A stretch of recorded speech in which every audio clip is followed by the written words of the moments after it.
Friends, hello everyone and welcome to this channel. And in this video, I will tell you and show you how you can find absolutely any application on your iPhone.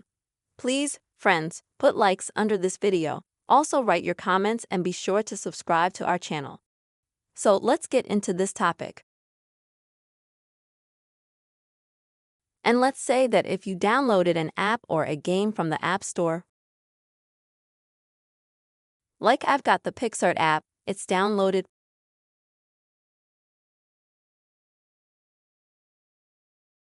But when you exit the App Store app, you can't find the downloaded app or game on your desktop.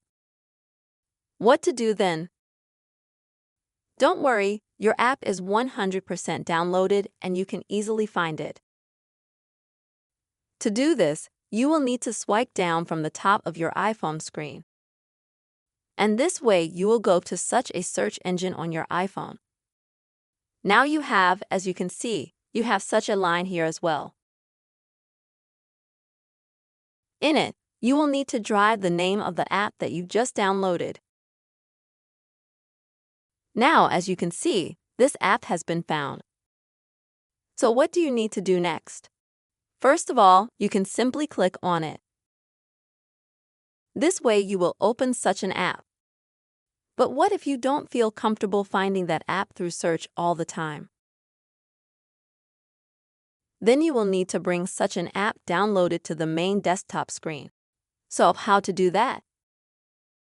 For this, friends, you will have to tap and hold on such a found app. And here you will find the option Add to Home Screen in the menu. Click on it.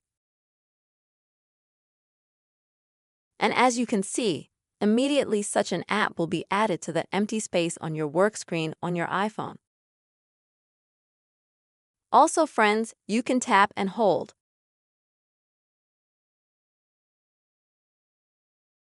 Then select Edit Home Screen, and that way you could, let's say, move the app somewhere to the place you want.